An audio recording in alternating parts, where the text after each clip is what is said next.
Ô, Maza, aqui, olha só a relação de candidatos a presidente da República em 1989. Olha só que relação a gente vê nos nomes agora. A gente mencionou Caiado, né, que foi Leonel Brizola, Lula, mas olha só, tinha também Aureliano Chaves, Enéas Carneiro, tinha Collor, Gabeira, Fernando Gabeira. Gabeira que fez uma campanha... Você olhar os vídeos da eleição de 89 é surpreendente. Assim, se falava... Primeiro que era o Lula do Velho Testamento, né? Um Lula muito sério, intelectualizado. Não tinha essa coisa de falar linguagem popular. O Lula falava, a gente tem que ver o consenso de Washington está propondo uma liberalização das economias. Era um Lula muito inacessível até a grande população, né? Enquanto o Collor era mais popular. Depois.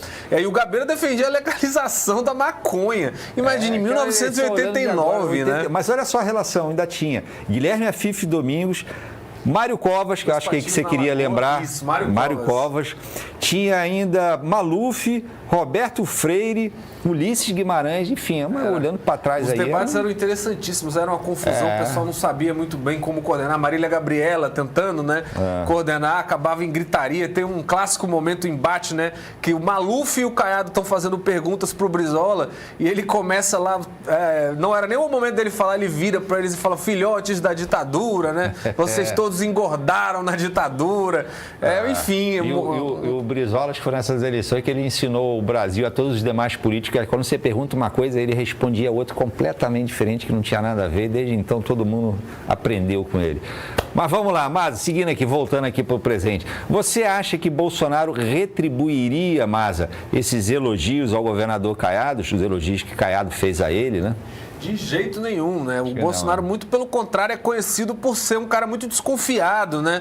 Você tem até ali um nível quase de paranoia com relação a aliados ou ex-aliados ou gente que está cobiçando ele. Vamos lembrar quantos aliados o Bolsonaro já não deixou pelo caminho porque eles, em certo momento, começaram a ficar um pouco saidinhos, digamos assim, a criar carreiras políticas independentes do Bolsonaro. Tem vários exemplos. O Abraham Weintraub era ministro da Educação do Bolsonaro, muito aliado a ele. Quando o Abraham Weintraub começou a criar planos para ser candidato ao governo de São Paulo sem apoio do Bolsonaro, ali a relação dele já fica estremecida e tudo. Enfim, então tem essa coisa aí que até é curioso, né? Tá tendo agora um debate, uma questão, né, até de especulação, se o Ronaldo Caiado vai participar dos atos agora de domingo, pela anistia, né?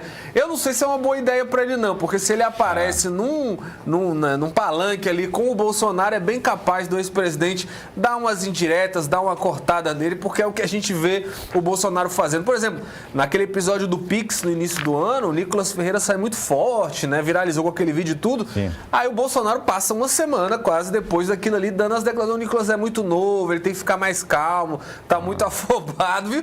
Então você vê que, sendo que o Nicolas não tem nem idade, né, pra ser candidato à presidência ou alguma coisa assim. Não dá pra ele chamar o Caiado, né? Mas, assim, pois é, então eu acho que... Nem experiente. Se ele for pra esse evento aí do domingo, ele é capaz de ouvir umas indiretas ou umas diretas mesmo do Bolsonaro, viu, Tardan? Ele não precisa, talvez, né? Não seja o que ele esteja querendo.